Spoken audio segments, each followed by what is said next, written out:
Olá, sejam muito bem-vindos e bem-vindas. Eu sou Carol Pilon, esse é o Momento Carreira, que é uma série de conversas sobre as perguntas que realmente importam no mundo do trabalho. Em cada episódio, a gente parte de uma pergunta central que guia toda a nossa conversa e termina com uma nova pergunta para você continuar refletindo depois. E a pergunta do episódio de hoje é: como o RH está mudando em 2026 e o que isso significa para a sua carreira? Para essa conversa, eu convidei a Fernanda Burim, que é líder de RH, vice-presidente da ABRH São Paulo e conselheira da Rede Líderes. Fê, obrigada pela sua presença aqui no Momento Carreira. Fiquei muito Eu feliz que, que você aceitou o convite. eu que agradeço o convite, Carol. Um prazer estar aqui com vocês e discutir um pouco, né, o que a gente vem fazendo. O RH acho que vem sendo palco de muitas conversas, como você trouxe, o que a gente vai fazer em 26. E dentro das organizações, acho que a gente tem duas grandes características, que são aqueles querendo ir para 26 com tecnologia e fazer muitas coisas, e outros que querem ir muito para as pessoas e garantir. A gente tem aqui no Brasil o NR1 que está tirando o sono de É alguns, verdade.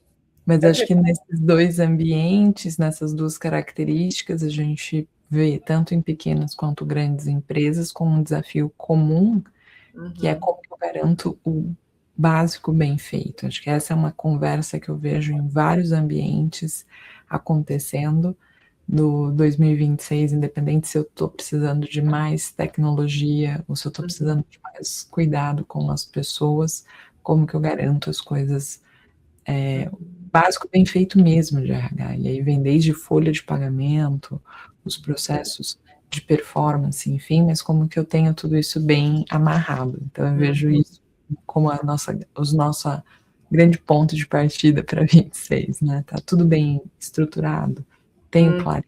Acho que esse é um dos grandes pontos para 26, para todo o tamanho de organização. Boa, boa. Fê, para começar, assim, até tentando puxar um pouco aqui, além do que eu já comentei sobre você, da tua história, conta um pouquinho assim, até como que esse tema, né? Porque também não é à toa que a gente vai selecionando aí as pessoas para poder Uhum. fazer as conversas, né? Como é que esse tema ele se conecta contigo e com com a tua história? Legal. Eu acredito que eu fui e sou muito privilegiada por ter tido pessoas muito bacanas ao longo da minha carreira que me ajudaram, criaram norte. Algumas têm contato até hoje, outras com menos frequência, mas eu vejo que a questão de ter a estrutura, o básico, né, que eu falei, do que eu vejo para 26, está muito conectado desde o meu início de carreira em RH. Então, comecei minha carreira num grande nome do que é até hoje super referência na Natura. Iniciei ali numa área de educação corporativa como estagiária, fui efetivada no que hoje a gente chama de área de bem-estar. Na época tinha um pouco outros nomes, mas eu vejo que um ponto comum nessa minha formação ali, depois eu fui ser trainee no extinto Banco Real, atual Banco Santander, que também uma super escola, também outra referência em RH, fui para a Unilever, outra grande referência. Ali foi para, aí na ADP, depois eu fui para Teleperformance, Bradesco e Helm, e nesses outros, da ADP para frente, eu já com um papel muito mais em transformação bem, bem efetivo, sempre eu indo por conta das transformações que eu vivi ou fiz nesses outros ambientes. Mas o ponto comum que eu falei da trajetória de ter esses grandes líderes e boas escolas no início de carreira e até hoje, né? Acredito que em todos os lugares que eu passei foram ótimas escolas, mas tem um ponto comum que lá no meu comecinho de carreira, o quanto que meus líderes falavam da importância de fazer bem feito. Os passos iniciais, de ter uma estrutura, como que eu deveria, eu como profissional, se eu quisesse ser uma boa líder sênior de RH, se eu quisesse ser uma boa business partner, que eu tinha que conhecer bem da base de RH, conhecer bem os processos de admissão, os processos que fazem a carreira. Hoje, a gente percebe também até uma tendência em vagas de ter posições mudando a fala do que é o profissional de folha de pagamento, em que eles começam a ser vistos como realmente as pessoas de jornada do funcionário. Porque no fim do dia, todos nós podemos estar numa empresa super grande ou numa empresa menor, uma coisa que todo funcionário vai lembrar de você é se o seu salário atrasar, se o salário atrasar, se o benefício não cair, e isso é uma base. Mas tirando isso, quando eu já estou com essa base bem estruturada, a gente percebe que tem uma segunda camada do RH, que são os processos. Vamos definir metas, essas metas conversam, esse processo de metas conversa com o meu negócio. Esse acho que é um dos pontos que as organizações que têm já sua estrutura mais em folha, os processos mais que normalmente eram vistos como operacionais e hoje a gente vê como experiência do funcionário, mas indo para essa segunda camada dos processos vinculados ao negócio, acho que esse continua sendo um bom desafio para boa parte das organizações, pequenas, médias e grandes, que é conversar o processo de RH com o que realmente é a empresa. E eu vejo que em muitas organizações que eu passei, conseguimos ser pioneiras, eu consegui ajudar, mas a gente também, muitas delas eu vivi o processo de transformação. Acho que o primeiro grande processo de transformação, quando você é adquirido, né? Eu ali no Real fui adquirido pelo Santander. Como faz essa migração? Como que você pega o melhor dos dois mundos? Orquestração de processos. Poxa, você tinha um Santander que tinha acabado de comprar um Banespa, um Real que buscava sempre inovação. Como que você traz esses, que eram praticamente 3 mundos em um, e sai com o melhor deles? Como que você faz a decisão de líderes? Poxa, eu tenho um líder aqui, outro líder ali para a mesma cadeira. Então, são muitos processos que você precisa orquestrar. De onde você quer ir, qual é o momento de carreira das pessoas, mas também qual é o momento da organização. O que é essa organização está buscando? Né? O Santander comprou um Banespa e comprou um Real com objetivos diferentes. A gente sabendo o Banespa, pulverização da rede, volume de clientes. O Real, a inovação, vanguarda. Então, são muitos elementos para colocar e ajudar, mas para ser um bom RH, você tem que entender o porquê dessa compra. E quando eu vou para o Unilever, com esse desejo, né, deles queriam alguém que conhecesse de grandes volumes, porque estavam com uma estratégia de aquisição, mas como que eu transformo, como que eu torno esse RH muito mais perto do negócio. Então eu estou falando de que eu não quero mais só o vendedor, eu quero aquele cara que põe o produto na gôndola, é uma estratégia super do varejo, bem na ponta, mas lidar com 5.000 pessoas que não eram funcionários do dia para a noite se torna, como que eu falo da cultura, como que eu falo dos valores. Então, trazer esses elementos de garantir a base, mas também ter um apetite ao risco. Só que, para ter esse apetite ao risco, a gente tem que entender o quanto que o negócio está com o apetite ao risco. E aí você tem que estar muito no dia a dia da conversa. E que eu acho que esse continua sendo um outro desafio, né, Carol, para todos os profissionais de RH. A gente tem essa bandeira muito forte de garantir toda a jornada do funcionário, garantir toda o elemento. Mas eu preciso falar a mesma conversa do negócio. Eu preciso falar né, eu brinco, o que essa empresa faz? De onde vem o dinheiro? Se o RH tiver dúvida de como essa empresa faz dinheiro, como traz dinheiro, provavelmente eu não vou conseguir trazer soluções que conversam, porque eu tenho que estar no mesmo ritmo. E para mim esse exemplo no Unilever foi legal, que a gente criou toda uma estrutura, funcionou super bem. A gente começou a achar alguns gaps, a gente fez toda uma métrica de qual seria a distribuição de liderança. Matemática toda racional, linda.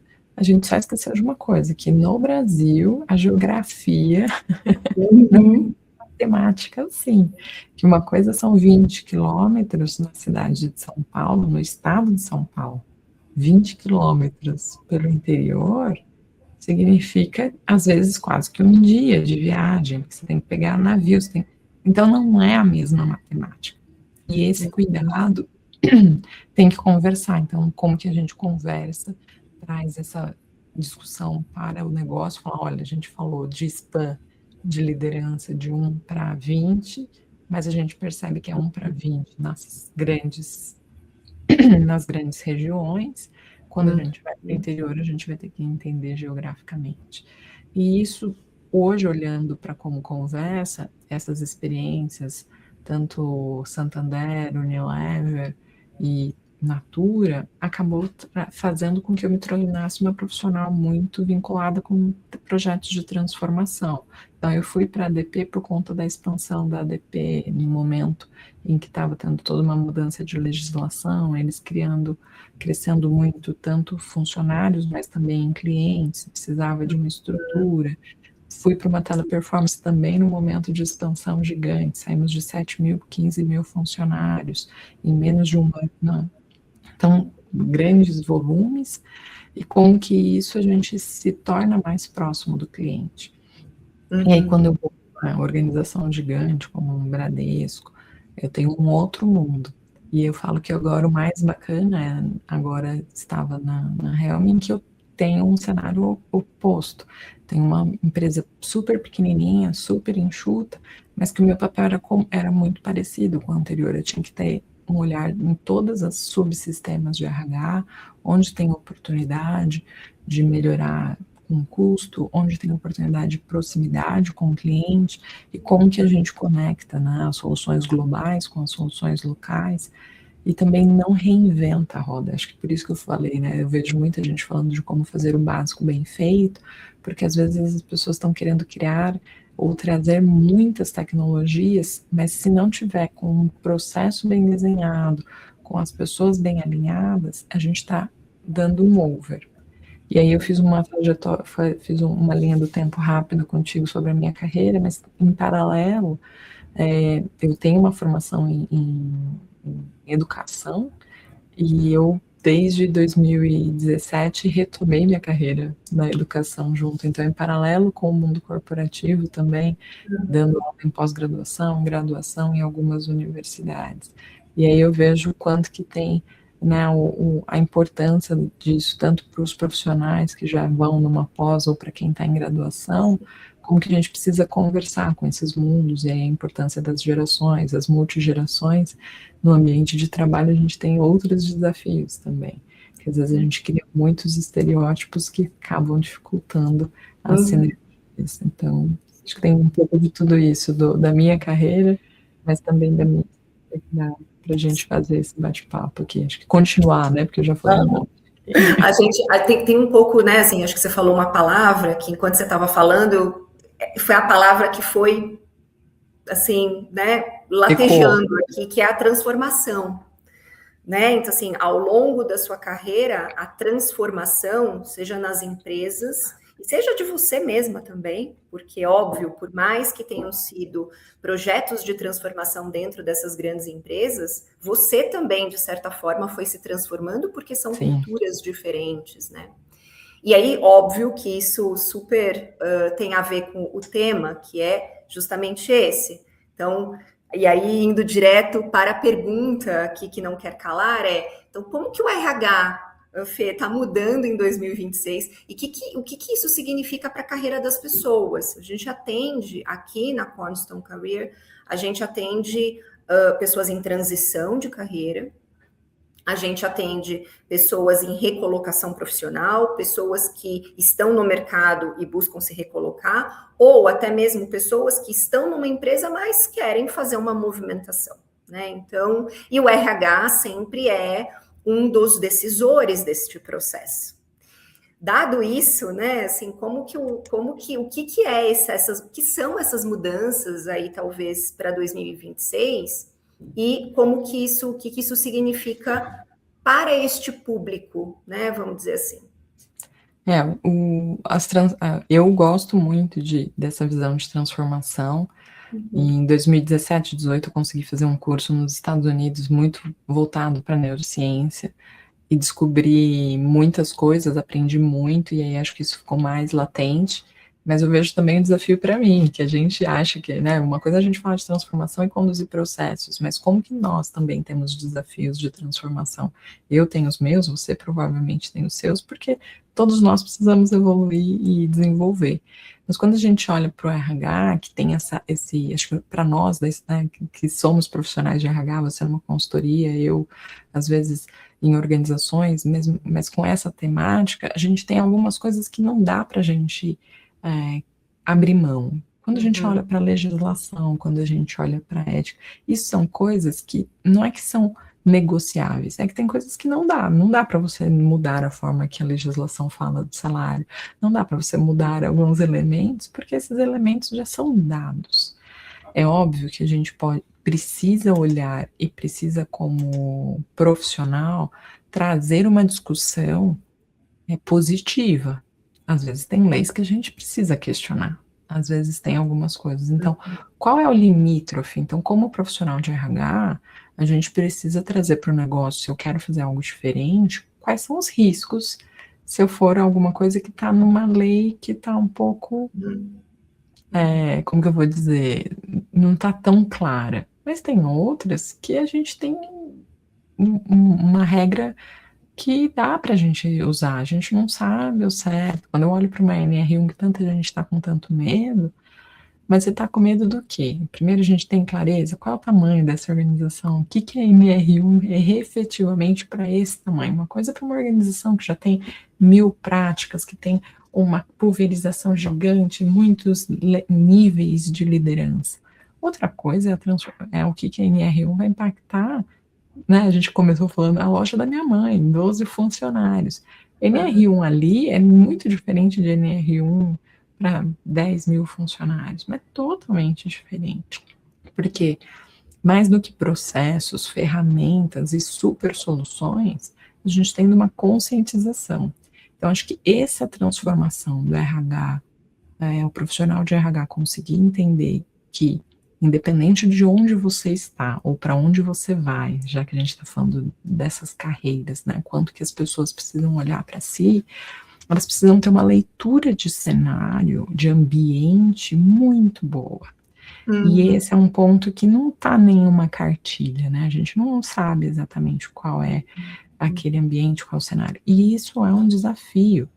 Esses dias eu li um post muito bacana, assim, aquele sincerão, né, que a gente às vezes vê no LinkedIn, de um profissional falando assim, falam que a carreira mais solitária é a do CEO, do presidente de empresa. Discordo, a mais solitária é do RH, porque o RH, até o CEO às vezes tem pontos.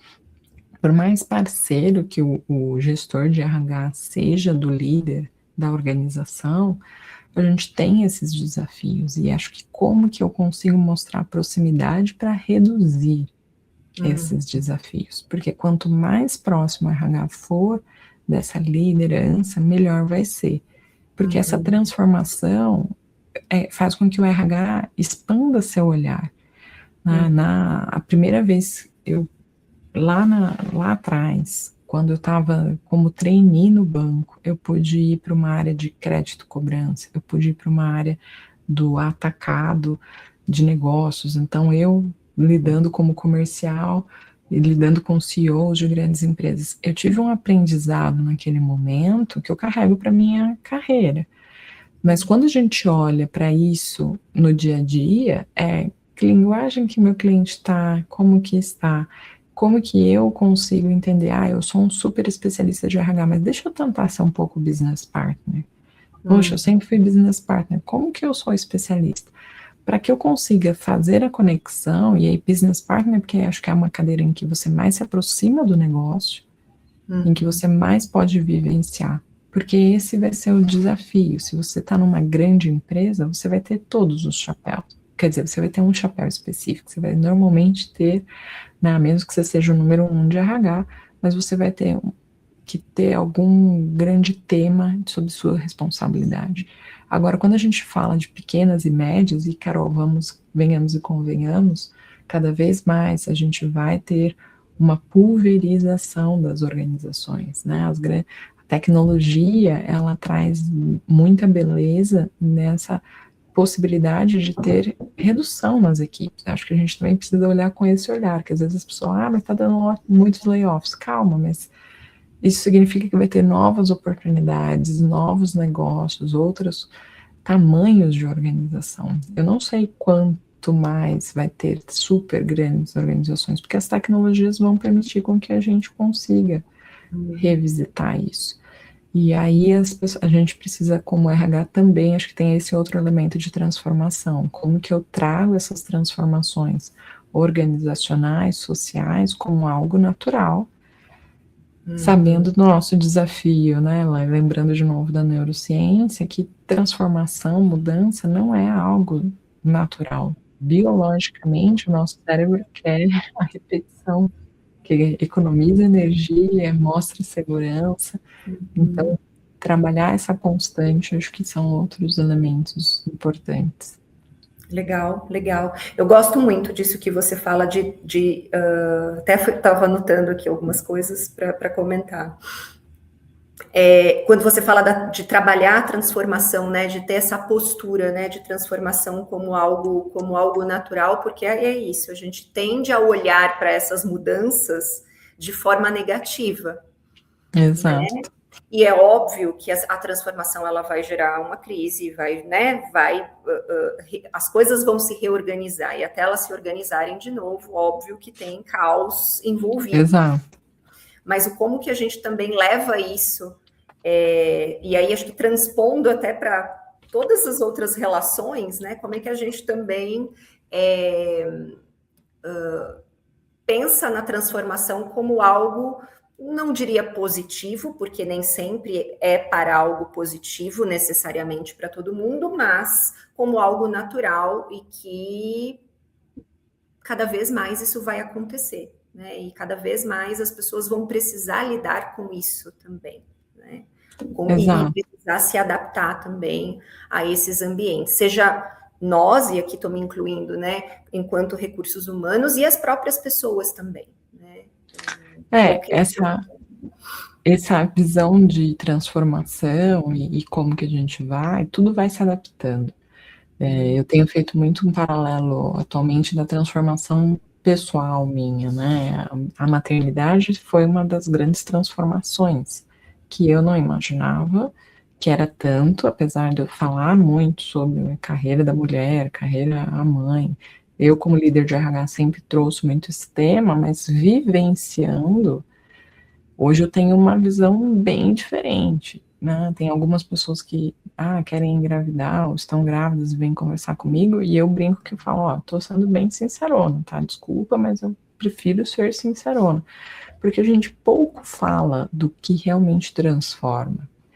Socialmente falando, acho que a Europa tem um ambiente bem maduro para discussão de maternidade em geral. Boa parte dos países europeus criou-se um modelo de sociedade em que se mantém muitas coisas que permitem as famílias terem, eu estou falando maternidade, mas vamos falar parentalidade, porque pais, enfim, qualquer conjunto de família, mas que a parentalidade é vista de uma forma positiva. Quando a gente vem para as Américas, e aí eu estou falando porque não é uma característica Brasil, Estados Unidos eu acho que é mais desafiador ainda, né?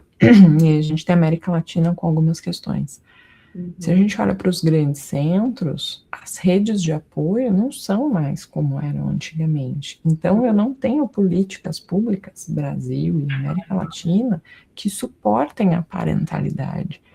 E eu entendia ou ouvia como algumas soluções que dentro das organizações eu propus ou trouxe, que eram maravilhosas, mas quando eu me tornei mãe, eu vi o quanto que tem uma transformação social que a gente deveria buscar mais do que organizacional, porque não é só um CNPJ que vai resolver. A gente está falando de desafios que são bem mais de longo prazo e maiores. Não adianta a empresa ter uma licença expandida, não adianta eu ter várias coisas e eu tendo uma taxa de demissão até os 2 anos de idade da criança, como ela é no Brasil.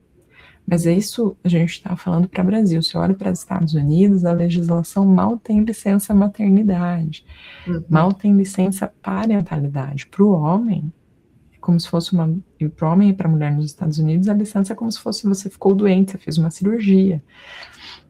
E a gente sabe que se a gente quer ter novas gerações aqui, a parentalidade ela vai ter que continuar existindo. Então, essa é uma transformação que eu particularmente vejo que impactou pessoalmente, como eu olho as coisas, como eu olho carreira, mas também me impacta como profissional. O quanto que eu estou querendo apoiar organizações ou até ações fora do que a gente fala de empresa, mas ações sociais, a escola, o município, quais são as instâncias que a gente está atuando. Porque essa também é um papel do RH. O RH, muitas vezes, ele vai fazer conexões com os diferentes ambientes. E, para mim, esse é um ponto de transformação que a gente pouco discute. Eu, como RH, estou entendendo que eu sou um agente transformador da sociedade.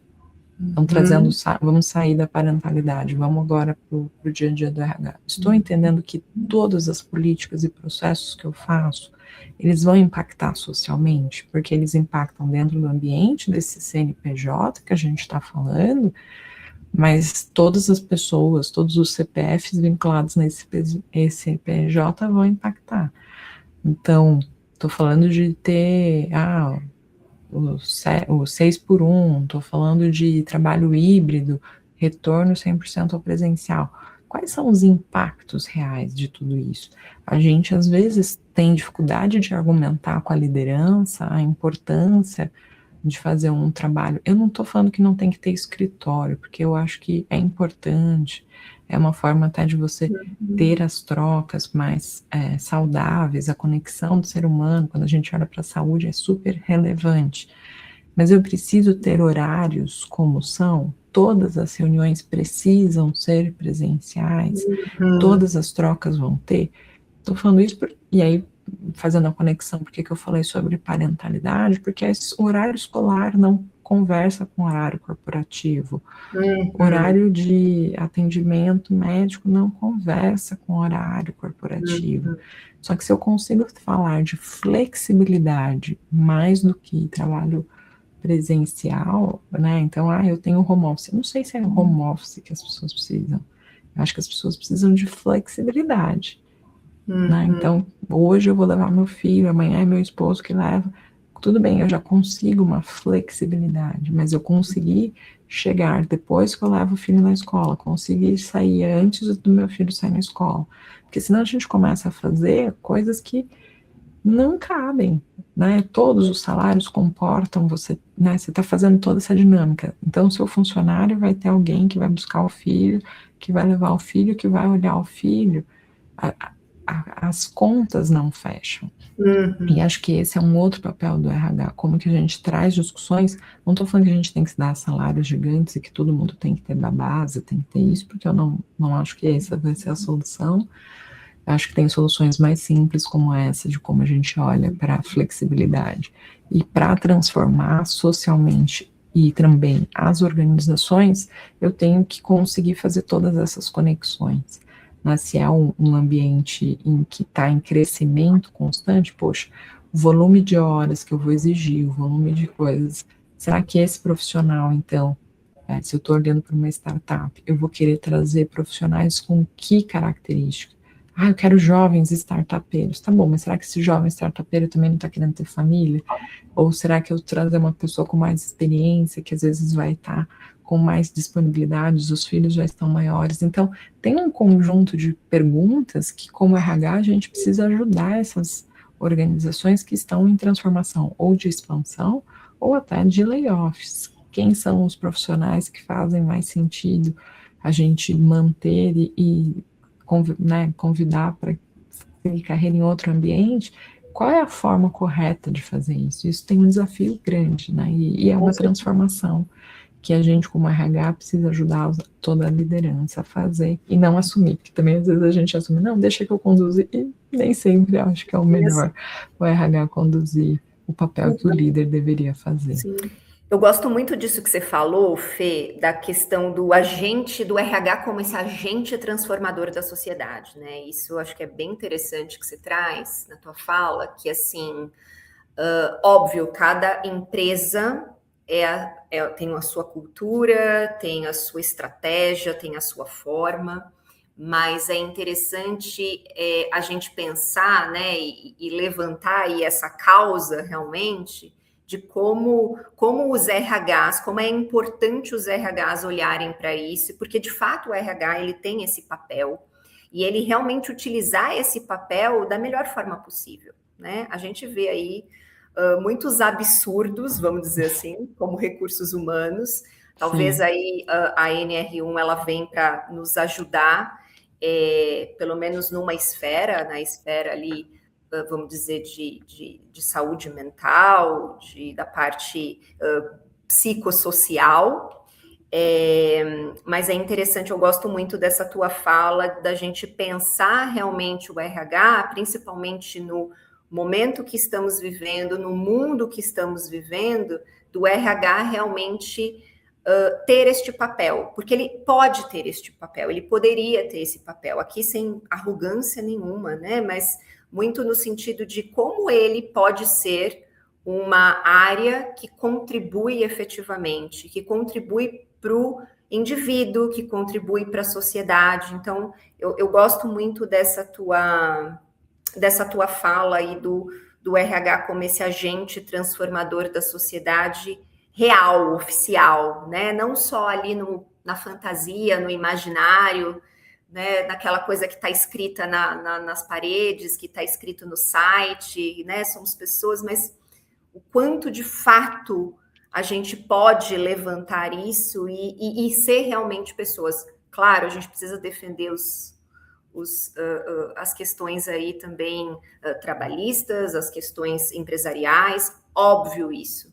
Mas, de fato, o RH, ele tem e poderia ser mais este agente transformador da sociedade. Eu gosto muito dessa frase aí que você trouxe.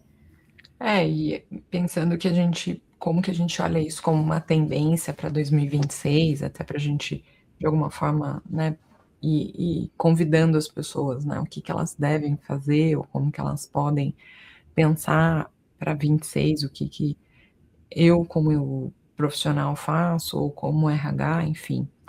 Mas a gente deveria minimamente retomar um pouco desse aspecto, né? Então, acho que tem algumas coisas que a gente fala, às vezes, de gerações, a gente fala da importância do RH olhar para a geração, de olhar para a saúde, como você falou, né? A saúde mental, psicossocial. Muito veio se falando por conta de inteligência artificial, o RH mais tecnológico. Mas, de novo, eu acho que vale. Eu estou fazendo o papel de RH básico, eu estou conseguindo entregar o que se espera. Então, estou fazendo uma folha de pagamento bem feita, estou fazendo meus benefícios, estou escutando o público interno e a liderança e tendo conversas de adulto, que acho que esse é um outro elemento que a gente esquece, né? Como RH. A gente quer sempre trazer tudo lindo, tudo maravilhoso, mas às vezes a gente precisa ter aquela conversa mais difícil de ajudar o líder a dar um bom feedback. Eu já cheguei, às vezes, a acompanhar gestores para fazer feedbacks mais difíceis, porque a gente quer sempre que as palavras estejam sempre no dia a dia, tudo lindo naquela palavra, mas aquela palavra na parede não é nada se na cultura não for. Não adianta falar que a gente quer um ambiente familiar, mas na família, às vezes, a gente também tem que ter conversas difíceis, a gente tem que trazer os problemas que estão acontecendo, a gente tem que falar do que está funcionando, o que não está funcionando. E como relação de trabalho é diferente de uma relação familiar, às vezes a gente vai ter que falar que, olha, neste momento, o seu conhecimento, nesse momento, a sua experiência não faz mais sentido. E isso tem que estar muito pautado dentro do que é esperado para aquele momento. E aí, eu trouxe, né, algumas coisas, mas teve uma outra reportagem essa semana que me chamou a atenção do quanto que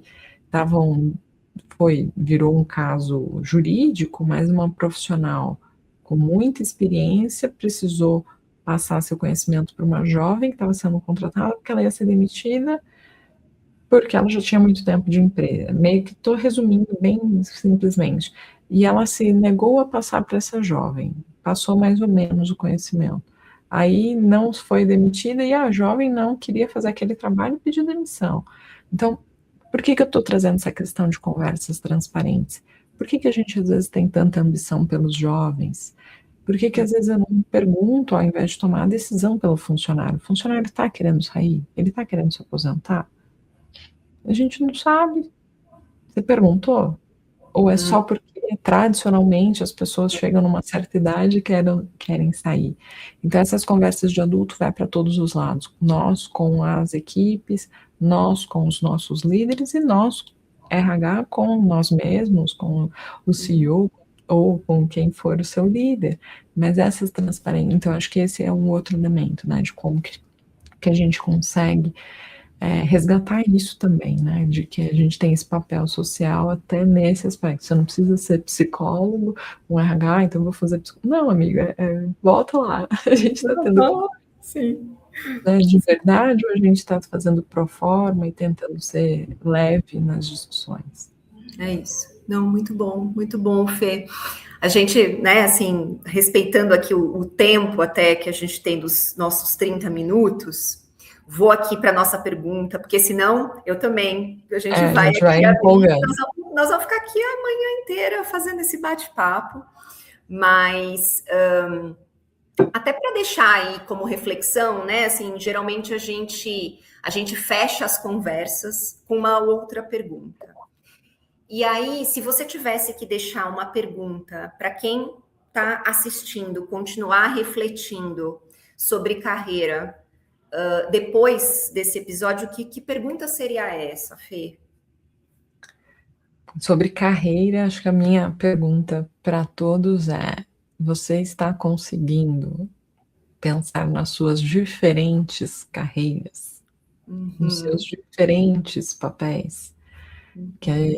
E aí, por que dessa pergunta? Porque eu vejo que às vezes a gente quer fazer a carreira linear.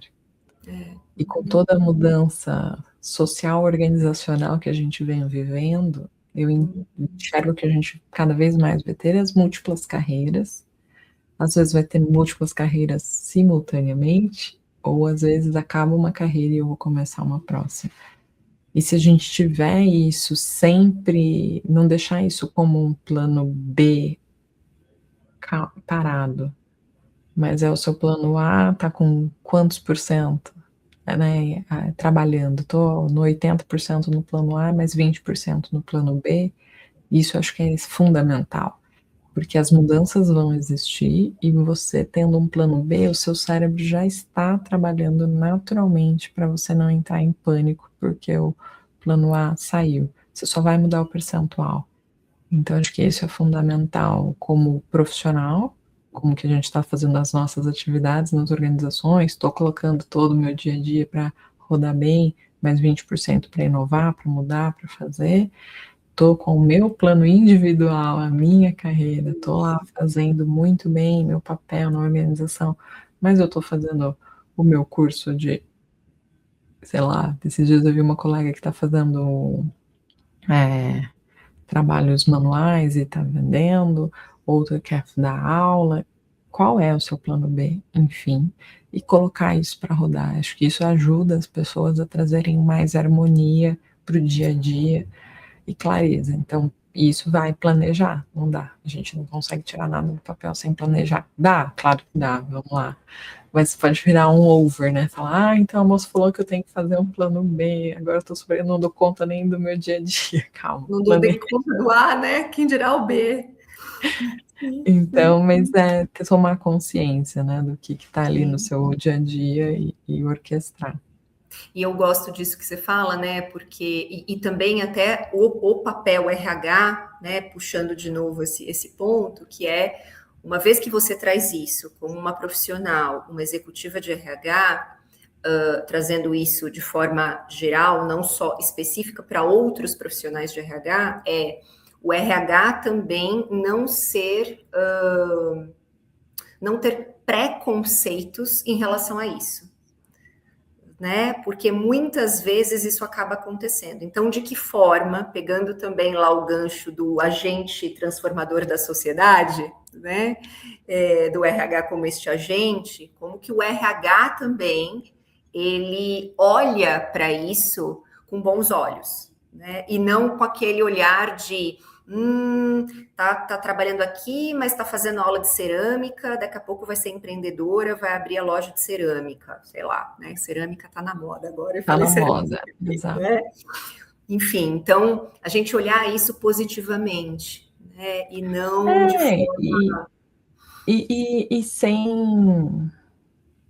E tentar reduzir o nosso julgamento, porque falar que a gente não vai ter julgamento é mentira. Mas, Aham. assim, com o número de pejotização que a gente tem atualmente, né? Uhum. Todo mundo virando PJ. Por que que eu tô sendo tão crítico porque a pessoa tá fazendo isso? Isso que eu tô falando, Carol, é um posicionamento muito Fernanda Borim. Eu acho que ainda tem um desafio grande Com para as certeza. organizações, para os líderes entenderem isso. Porque Uhum. quando eu estou falando isso para um empreendedor, o cara falou, cara, mas eu pus todas as minhas energias aqui, como que eu vou pagar para alguém que alguém vai estar aqui? Mas você está com a caneta que faz o pagamento que pode no dia seguinte falar que não quer mais. Da É mesma isso. forma que a pessoa pode vir e pedir demissão porque ela está isso. Então, o poder de tomada de decisão de saída, ele é dos dois lados. Uhum, Se ele uhum, é dos dois lados, eu preciso pensar. Então, o desafio, acho que para líderes, é quanto que eu deixo claro quais são as minhas expectativas e quais são as entregas que eu quero fazer e entender que é uma moeda de troca, eu te dou esta remuneração porque nós combinamos e você me entrega este serviço. E se uhum, está sendo feito isso, eu não tenho que me preocupar se a pessoa faz outras 15 atividades, claro. né? Então, cada um tem seu gerenciamento de tempo. Eu já tive a fase na vida que eu dormia 4 horas por noite, tudo bem que tive meus burnouts depois por isso, mas eu fazia 15 mil coisas ao mesmo tempo. E fiz. Hoje, para mim, eu não quero mais essas 4 horas de noite, eu quero minhas 8 horas de noite, né? Eu quero minha saúde física, mental mais equilibrada do que eu já tive. Mas eu já fiz essas trocas. Então, que momento que está aquele profissional, a gente, para saber tudo de uma pessoa é muito desafiador, mas é preciso estar mais aberto. E a Uhum, gente entender que se eu tô pagando para essa pessoa estar ali 12 horas por dia, está sendo a remuneração suficiente? Bom, então aí eu posso estar sendo o plano A e B daquela pessoa. Mas se eu não estou, é outro caminho, né? É outra forma de fazer. sem E acho que dúvida. tem esse outro ambiente também, que é quanto que eu Também. conheço da vida do empreendedor. Tem alguns perfis aí, não vou ficar fazendo propaganda, mas tem alguns perfis de empreendedores que eu gosto muito de seguir. São pessoas que estão ganhando bastante destaque na mídia tradicional e também nas mídias novas, mas que eles trazem muito dessa, tipo, cara, é o dia inteiro trabalho, é dia, de manhã, tarde, de noite, mas também na hora que eu tô no meu Uhum, descanso, eu tô aproveitando. Então, para o funcionário, para o RH também entender esse outro lado. Por que que esse cara tá 24 horas? Mas ele não tá 24 horas. Ah, mas ele viaja muito. Tá, mas ele viaja só passeando? Será que é só passeio o tempo inteiro? Então a uhum. gente também enxergar. Entender o Mas é outro lado da moeda. É isso, é isso. Fê, se alguém quiser te procurar, se conectar contigo, aprofundar mais essa conversa, onde as pessoas te encontram? Podem me encontrar no LinkedIn, no Instagram, acho que são as duas redes mais que eu uso. Estou também no Facebook, todas as redes como Fernanda Burim. Tá Então, bom. como escreve aqui, é o Burin de navio. Então, estou ali, LinkedIn / Fernando Burin, você já vai encontrar, no Instagram também. Esses são os dois canais, e aí, aprofundando ali, a gente vai para um WhatsApp, para uma call individual, como for. Boa, boa. Quero te agradecer pelo papo, né? Assim, foi muito legal, muito mesmo. Obrigada pelo seu tempo, pela disponibilidade, por ter aceitado o convite, da gente Eu que poder agradeço. conversar aí sobre transformações, seja no mundo de RH, seja no mundo, né? Seja com nós Das mesmas, carreiras, né? nas carreiras. É isso. Obrigada Obrigada a mesmo. você, Carol. Obrigada pelo convite e até logo. Bom, se esse episódio fez sentido para você, acompanhe os próximos. Cada conversa, ela parte de uma pergunta diferente, mas todas falam do mesmo desafio: construir trajetórias profissionais mais possíveis e mais humanas. Obrigada por estar aqui e até o próximo Momento Carreira.